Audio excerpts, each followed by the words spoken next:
आप सबको पता है कि जब हमारी सरकार आई और मोदी जी देश के प्रधानमंत्री हुए तो हमने दिल्ली में प्रदूषण और ट्रैफिक जाम ये बहुत बड़ी समस्या है। दिल्ली देश का दिल है और दिल में ही अगर पूरी तरह कंजेशन पोल्यूशन होगा तो उसका स्वाभाविक रूप से क्या परिणाम होगा ये आप समझ सकते हैं। और इसीलिए हमने मेरे विभाग में 2 लेवल पर काम किया। पहला काम ये हुआ है कि रोड इंफ्रास्ट्रक्चर में हमने करीब 60,000 करोड़ रुपए के काम लिए हैं और अभी 5,000 करोड़ के और काम लगभग मंजूर हुए हैं। इसमें से 65,000 करोड़ के अलावा दिल्ली के लिए सेंट्रल रोड फंड से और 1,200 करोड़ रुपए हमारे पास है जो हम इस काम के लिए देने वाले हैं। इसमें 2014 से 2024 तक 30,000 करोड़ के काम पूरे हो गए हैं और 2024 से 2025 तक 35,000 करोड़ के काम पूरे किए जाएंगे। आपको पता होगा कि पानीपत से आते समय रिंग रोड जहां क्रॉस होता है वहां से हमने UR2 बनाया है जिसमें करीब 85% काम पूरा हुआ है और उसका जो पैकेज है द्वारका से वो भी पूरा हुआ है और द्वारका एक्सप्रेस हाईवे भी पूरा हुआ है। द्वारका एक्सप्रेस हाईवे भी स्टेट ऑफ आर्ट प्रोजेक्ट है। एक ही पिलर पर 4-4 लेयर हुई है और अंदर में ऊपर में जो शिव मंदिर से वहाँ से हमने जो रोड बनाया है वो ऊपर में 8 लेन रोड, फिर 2-2 लेन 3 लेन की सर्विस लेन और ज़मीन के अंदर फिर से 8 लेन ऐसा अंडरपास टनल बनाई है जो डायरेक्ट T3 को जाएगी। तो एक प्रकार से पंजाब, हरियाणा, उत्तराखंड, हिमाचल के लोगों को एकदम डायरेक्ट एयरपोर्ट में जाना आसान होगा। जहाँ दिल्ली का जो GT रोड है वहाँ से अगर जाएंगे तो 2 घंटा लगता था, वहाँ 20 से 25 मिनट में एयरपोर्ट में जाना आसान होगा। नया जो झेवर एयरपोर्ट बना है उसके लिए भी हमने जो कनेक्टिविटी वो आपने अभी देखी है। जो द्वारका एक्सप्रेस हाईवे और UR2 के जो पैकेज पूरे हुए हैं उसका उद्घाटन के लिए हमने प्रधानमंत्री जी को आमंत्रित किया है। मुझे उम्मीद है कि आने वाले 10-12 दिन में उनका समय मिलेगा और उसका 90% पार्ट पूरा हुआ है उसका हम उद्घाटन करेंगे।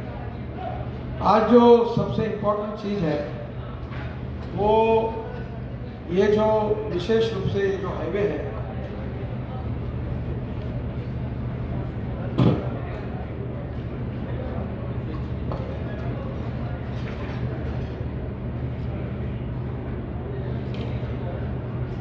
ये DND से दिल्ली मुंबई एक्सप्रेसवे की कनेक्टिविटी है। ये DND फरीदाबाद बल्लभगढ़ बाईपास से KMP होकर दिल्ली मुंबई एक्सप्रेसवे तक करीब 7,000 करोड़ की लागत से ये 60 किलोमीटर 6 लेन मार्ग का निर्माण हो रहा है। और अभी आपने जब देखा होगा कि ये काम करना कितना कठिन है। 1 साल भर ये काम अटका रहा। ग्रीन ट्रिब्यूनल जज ने हमें फाइन किया था पर कचरा पूरा भरा हुआ है यहाँ। और मैं धन्यवाद दूंगा हमारे अधिकारी और कॉन्ट्रैक्टर को कि करीब 10 लाख टन कचरा 25 लाख टन कचरा यहाँ का ये पूरा हमने उसको ऑर्गेनिक उसको ट्रीटमेंट देकर सैग्रीगेट करके ये रोड के अंदर डाला है।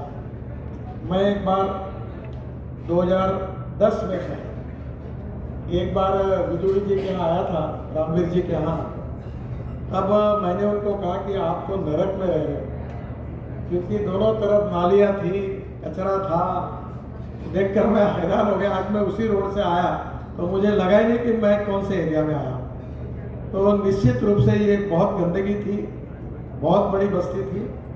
और इसमें पहला पैकेज 1 जो है, अच्छा इसमें 1 रिकॉर्ड भी है कि जिस प्रकार से हमने मेट्रो के ऊपर से 3 जगह पर 4 जगह पर हम मेट्रो से ऊपर गए हैं और सिंगल पियर पर 29 मीटर का लगभग रोड है।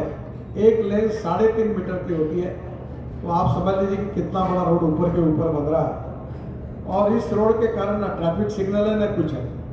तो पहला पैकेज 1 जो है वो DND महारानी बाग से जयपुर पुस्ता रोड तक 9 किलोमीटर, इसका 72% काम पूरा हुआ है। ये दिसंबर 2024 में बाकी का काम पूरा हो जाएगा। DND महारानी बाग से आगरा कैनाल तक 6.8 किलोमीटर का मार्ग एलिवेटेड है। ओखला पक्षी उद्यान को ध्यान में रखते हुए ध्वनि प्रदूषण के प्रभाव को कम करने के लिए यहाँ एलिवेटेड रोड हम बना रहे हैं। विशेष रूप से एक महत्वपूर्ण बात है कि इस रोड को नीचे में अतिक्रमण न हो, इसके लिए इसको हम ब्यूटीफाई कर रहे हैं। इसके साथ फ्लावर्स लगेंगे, फूल लगेंगे, पेड़ भी लगेंगे, कोई गार्डन होगा, कोई खेलने के लिए भी जगह हो सकती है। उसका आर्किटेक्ट ने प्लानिंग किया है और मैंने इनको सूचना दी है कि यहाँ कहीं भी अतिक्रमण न हो। और उसके साथ साथ जो पिलर्स हैं उसके ऊपर कोई थीम लेकर दिल्ली का इतिहास, देश का इतिहास, ऐसा कुछ करके जो हमारे चित्रकला महाविद्यालय के स्टूडेंट्स हैं उनको थोड़ी मदद करके इसका ये तैयार करिए, तो ताकि हमारे आने जाने वाले लोगों को भी इसके कारण आनंद भी होगा और इतिहास भी समझने के लिए मिलेगा। पैकेज 2 जो है वो जयपुर पुस्ता से फरीदाबाद सेक्टर 60-65 तक है। 24 किलोमीटर का 81% काम हो गया। मई 2024 तक इसको निर्माण पूरा हो जाएगा। पैकेज 3 फरीदाबाद से दिल्ली मुंबई एक्सप्रेसवे तक 26 किलोमीटर का मार्ग बन गया है और यह घनी आबादी वाले क्षेत्र में 6 किलोमीटर एलिवेटेड रोड का निर्माण किया गया है।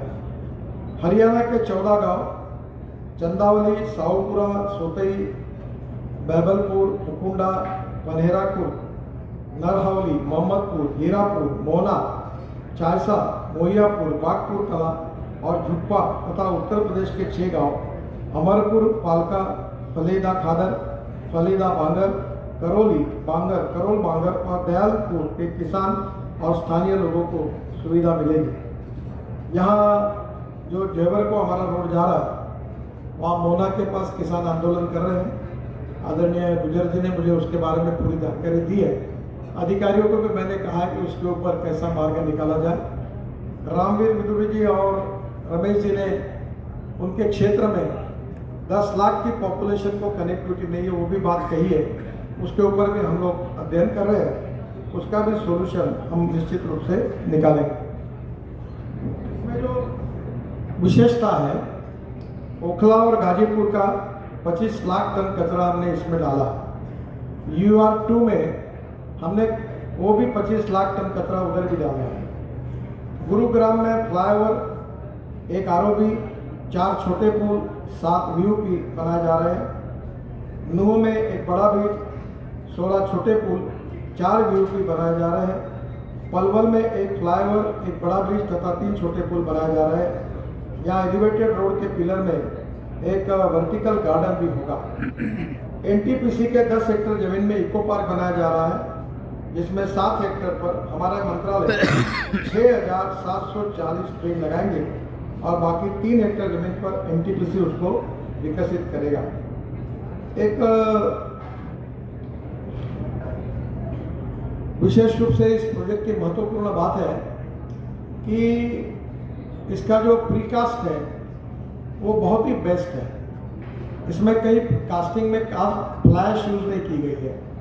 तो नैनीताल से स्पेशल सैंड इसको लाई गई है। स्टील अच्छे कंपनी का यूज़ किया गया है। और जब मैंने पूरा आज देखा तो इसकी क्वालिटी देखकर मुझे भी समाधान मिला। मैं कॉन्ट्रैक्टर श्री अग्रवाल जी को और हमारे अधिकारियों को बहुत बहुत धन्यवाद देता हूँ कि क्वालिटी बहुत अच्छी है।